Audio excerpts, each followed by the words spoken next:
And we are here with, of course, the amazing Darin De Paul. But you might know him by a different name, because I think people might know your voice. Bring me pictures of Spider-Man. That's right. J Jonah Jameson in the new Spider-Man game, kids. I hope you're playing it, and I hope you're not playing as that web-headed freak.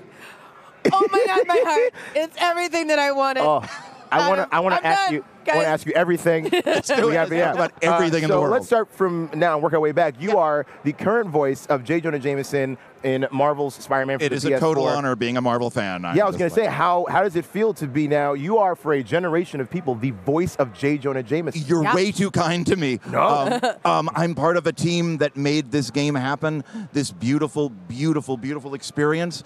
And again, having the responsibility of playing this character, I love it. That he has so many different levels, and it just makes me very, very, very happy. Well, and I love the fact that, like, as we've modernized Spider-Man, like for this game, you've also modernized J Jonah. Yeah. Right? Like, J Jonah's like, I may not be controlling this thing, but I have this, and you've given me power and authority. But you see that he has a point.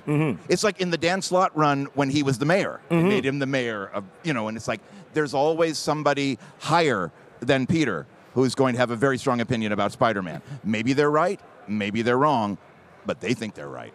Yeah, and that's what I love about Jonah. Yeah. Like he definitely thinks he's right. Oh, yeah. And at any cost. Oh, yeah. It's a podcast. I love it. And I also love the option in the game to unsubscribe from your podcast. Don't do it. I don't. Do not do that. I can't. You will miss so much joy. It's so You good. press that button, I come to your home and repress it so you hear me, kid. Yes, sir, Mr. J. This is delightful. Guys, my Comic-Con is now made. My day is made. So, I mean, you've been in a voice actor for so long. Can you tell us about how you got your start in acting and in performance and that brought you here? I'm very old. I've been acting forever. I did Broadway and off-Broadway and regional theater. And actually, I was at a theater in Jersey, the Shakespeare Theater of New Jersey, doing a show. The man playing opposite me in a production of The Fantastics was like, I'm working on this film called Ice Age, the original Ice Age. I'd like you to audition for it to be some extra voices. And I was like, well, I don't do voices. I was like, well, you're going to do it now. I did it. I fell in love. I realized it was everything I had done on stage. It's all about creating that wonderful imaginary world, adding everything in your mind and your heart. And I loved it. And then I had to move to California 5 years ago to make it happen, to do, animation and games. And that's how it started. Everybody's journey is different. Mine was really odd to come late in life. Like in my 50s, to all of a sudden people are like, oh, we dig what you do. But I think all that doing theater, doing improv, it all led me to that moment. Is there top 3 things for those out there who, like, we all have these, like, I know I have voiceover heroes, like, and it's amazing when you go down somebody's IMDb or you go down somebody's, like, resume and you're like, oh, wow, they were the voice of that, and they were the voice of that, and what is the things that you do when you get a character and when you're, like, trying to think about, okay, so what does J Jonah really sound like? Like, is he disgruntled? Is he calm? Are we listening to, he's clearly not calm, it's J Jonah Jameson. But what are the things you do to kind of prep and motivations that you think about when you think about characters? Well, normally if they'll have a picture, you look at, maybe they've got a big jaw or, you try to do it from a picture. There was no picture of Jonah because we know how Jonah looks. Yeah. And they wanted a very different take on it. Yeah. You want to do the Insomniac Marvel Games version, not another version. So that it's very recognizable. And they worked with me and said, I think my first read sounded a little too beat cop, if you will. I was a little too New York because I'm a New Yorker. And they refined it. They're like, let's think someone on CNN. Let's go for that, who also loses their temper, but has that calm thing of welcome to Just the Facts. It's a pundit.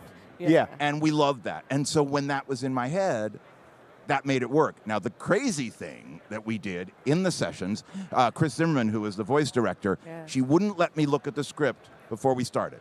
She's like, you know this guy. You understand this guy. We're going to flash it up there. I want you to ride the wave of the line. That's my jam. Be in the moment and just go.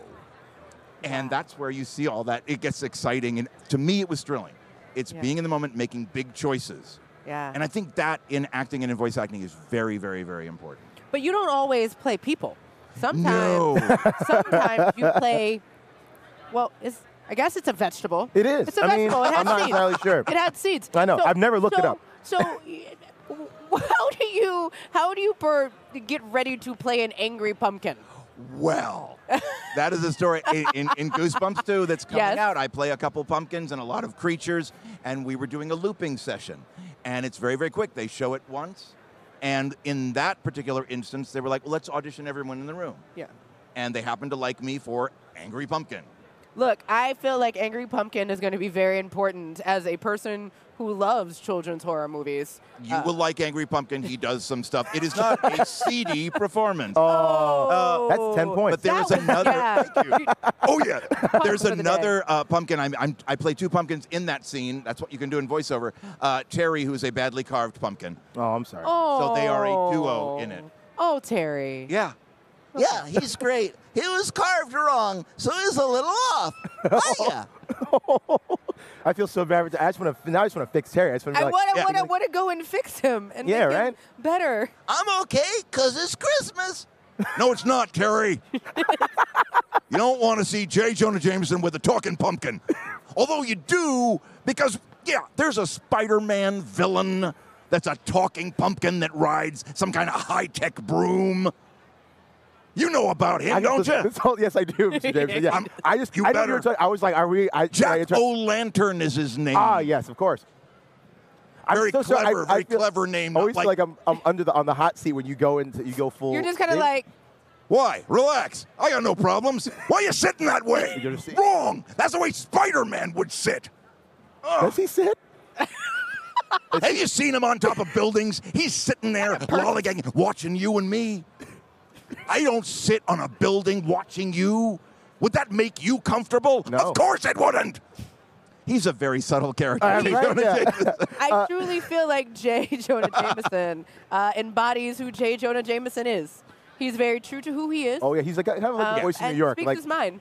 I feel bad for his intern, though. oh, Jared. I feel so Jared, bad that was for an his intern. improv that we had a little Jared, and then we started improvising, and then Jared became a thing. I love it. They're like, we need more Jared. Are we gonna get more, Jared? I believe so. We have some downloadable content coming. Yes. We have the Black Cat one is coming very So soon. excited. And then there's something else in November. Yes, Turf we have Wars. 2 more. Oh, Yeah. that have yet to be revealed. The Black Hat one is already. I'm Yeah, like, I the can't Black- wait I'm for it. very And then excited There's about going to be 2 more, and there's going to be new suits. Yeah, Yes. there's And new it's gonna suits be that are all coming the out. stuff. That's what's so great So if you about thought you were done with the game, it's so great, again, being a longtime Marvel fan, to now be part of this franchise. We hope people would like it. The reception has been phenomenal. amazing. And, you know, when I had to talk about Swarm, it's like, yeah, I know about Swarm. I read the original Champions with, like, Hercules and Black Widow, and Ghost Rider was on that team, and Angel and Iceman. Yeah, and I'm that Marvel fan. I love it. So where did you start? Like, what was your? Do you remember where your first Marvel when you got the Marvel bug? Okay, I do. It was an issue of the Fantastic Four, because I loved The Thing. The Thing brought me into comics. Archon was the villain from Acropolis.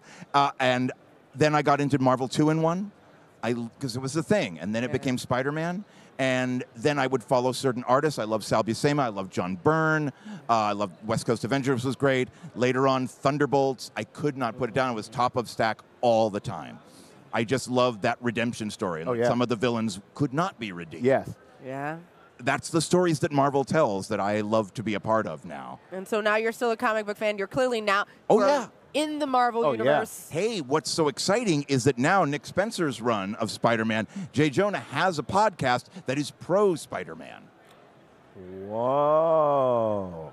Okay, I don't even know. I don't I'm know. trying to figure out what J. Jonah Jameson would sound being pro Spider-Man. Read now. the book, kid. Yeah. Because I'm going to. We just had Spider-Geddon 0, which featured Spider-Man from the game. Yes. And on page cool. 1, there was, the podcast, the J. Jonah Jameson podcast. And I'm geeking out going, I'm part of that. You're part of like 2 different awesome Marvel. You're part of the Marvel, like Yeah. the video games, and also now in the comics. It's just like, Yeah. I gotta ask. Yeah, please J. do. Jonah Jameson. I mean, he always also has a beef with Spider-Man. Does he like the other heroes in the Marvel? Does he like them? That's a Because great you always hear point. him say That's a Spider-Man, great but you question. never hear him say like, why is that weird scientist stretching his arms in his building? I mean, Exactly. Because what's Richard's doing in there? Jonah is really proud to be a New Yorker. He's really proud of the city. He's proud of the people here. And, like, he'll talk about the police and the firemen are out there doing their jobs. They're trained to do it. These yahoos wearing their outfits and their masks, they shouldn't be out there. And I think he would have a problem with Iron Man or the thing is made of rocks. How is that an actual thing? Not a literal thing, an actual thing. Yeah, and if you say I'm being redundant saying literal and actual, I'm a wordsmith. It's called art. It was a rhetorical device. It's everything. I think it's going to be more. I don't know when it stops. I want that on a T-shirt. I want that on a T-shirt. We don't know when it wordsmith. stops. I'm a wordsmith. That's in the game. No, it's one of my love favorite that. lines in the game. I'm a wordsmith. It's not. You But poor thing. You're in the middle of this barrage of noise.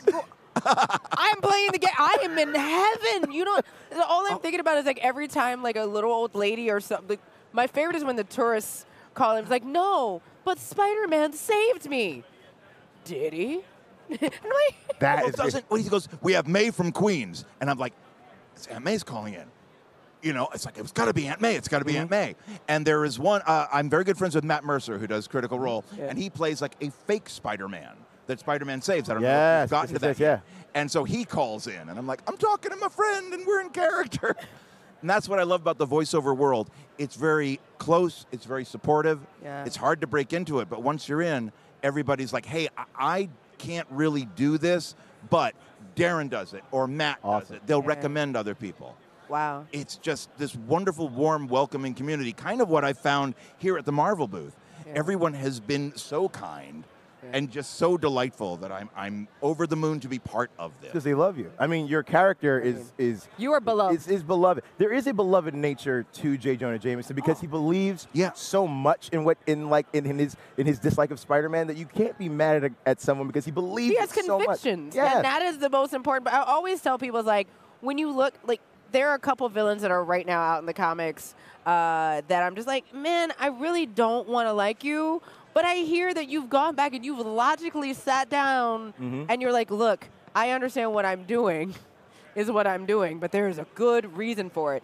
And I feel like J Jonah Jameson, particularly in this game, really feels like it is his duty as a New Yorker to thwart this menace that is Spider-Man. Yeah. It's like, listen to me. I can protect you. I'm the voice of the people. There's a wonderful moment in the game when he's like, because this is my city. I mean, our.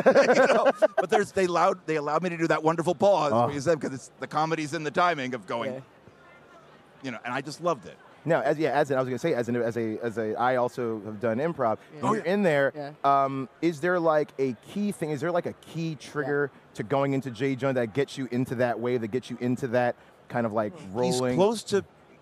I'm a nice guy. I look like an accountant, but I can channel these people and pumpkins, and it's just acting. It's being in the moment and pumping up that the comedic rage, and also then getting really serious. And that's what I do. I don't know. Maybe have this strange thing in my brain that's like, oh, that makes sense. Yeah, we'll just start yelling. Okay, now we're gonna get quiet. It's like, what's the phrase? What's the when you're writing through, you're like, what's the key word? What am I going for here? What do I want? Yeah. Well, we have a Twitter question. Oh, please. It's actually perfect segue from what you just asked. Oh, yeah. Do you have any advice for aspiring actors? I do indeed. Everyone's journey is different. I don't know what, I know what led me. I don't know what would lead you guys because your past and your training. But I think it's getting training. It's acting. That really makes a difference when you're auditioning. I have a lovely agent. I got that because I had an acting background. I have done Broadway and off-Broadway. And look, I did a lot of understudies in my life because I could do a lot of different characters. So certain people didn't understand that. In voiceover, they did. That's my superpower, I guess. If we're bringing it back around. Yeah. So find your superpower and get out there. Do improv. There's wonderful podcasts all about it. It's following your joy, following your passion. It's hard. It's really hard. Yeah. But if you take the first step, That's the important one. And I think it's really interesting. We were sitting here talking to Sam Maggs yesterday, and she was talking about how many words are in this game. I think she made an estimate of like 900,000 words are in Marvel's Spider-Man for PlayStation 4. How many hours do you spend in the booth? We've done 6 sessions. They're always 4 hours. Okay. That's what they allow you. Sometimes it can be a little less if if you're a machine and you churn it out. But it's 4 hours. And that goes by really quick. And you have to take breaks because, again, you're shouting a lot. But there's a lot of motion capture in this game, which is really, really great. I don't know if that is longer. I have not done motion capture yet. I would love to, because that is the closest to being on stage while also wearing the most ridiculous thing in the world. Have you guys ever done that? I have done. It's not flattering wearing that suit. But it was joyful, right? But it's the most fun thing you'll ever do because you're a child. You get to play. And they go like, go nuts. And you're like, it's great. So would you do motion capture? Who would you want to motion capture? Him. J Jonah, of course. He's like, if it is, I am J Jonah. You hit on something that's really important. It's called a play for a reason. Yeah. It's about getting in the booth and letting loose and playing, having the confidence and and the background to go, I know my skill. I can work with you guys and create something special. But we're playing. It's very serious, but it's play. And that, I think, is what makes Jonah so joyful, because there is a joy to it. It's not just an angry guy shouting at you. It's so funny because I think he's angry, but also this is what makes him happy. Mm-hmm. It's a lot of conflicting emotions with J Jonah. You wouldn't want to be doing anything else but getting red-faced with anger, yelling about Spider-Man. Then he's like, that was a good. I don't even want to do that. That was a good day. I mean, I don't know. What does he do when he goes home? Well, it's great. It's like very theatrical, which is why I can play it. I can play to the back of the house in 3,000-seat theaters in a small booth, because it's like, oh, remember when you were on stage and you had to project when you didn't have a mic. So, I don't know. Well, I could see you playing J Jonah Jameson on stage with this sweet blazer, and I'm spitting all over the mic doing Jonah. Come on, as well you should be. The gift of us getting to sit here. No, please. And we're fine. We knew. We were like, oh no, we want him to be J Jonah, and this comes with everything because that's what J Jonah is doing. Oh yeah. Oh, J Jonah is all over the mic. Who would you guys want to voice in a Spider-Man game? Sadly, who speaks to you? It has already been taken. Taskmaster. Oh. Is my favorite Marvel villain, and I was like, the gruffness of that voice. Or I had some other characters. Patriot. I mean, the list goes on. There's so much. I'm not gonna lie. I would just want to be Rio Morales. Oh, that'd be. Are you reading West Coast Avengers? That's some great stuff. What about you? Who else would you want to voice? I mean, I'm good. I got my guy. There's so many that I love. The Thing, of course, to bring it back to when I was, a child. If I ever got to voice The Thing, that would be amazing. Yeah. But anyone that they hand you is a gift. Yeah. And just to be part of this universe and to do it justice, to do it honor. It's like, it's so important. That's what I feel. It's like it's this big responsibility to deliver something that's going to be honest, that's going to be fun, that's going to be joyful. And that's what this game is about. I know I get all mushy, but I'm like, I'm really happy to be doing this. We all get mushy because we love the game so much. Yeah, no, and we love the universe so much. And I think, thank you so much for taking the time. Thank you for being J Jonah for us this morning. We are 2 kids, and please note that right now we are so excited. Well, let me throw it to my intern Jared. Because I don't know if you two can close this out for me. I'm going to close it out in the best way that I know how. Read my book. 2-time Pulitzer Award-winning author J Jonah Jameson.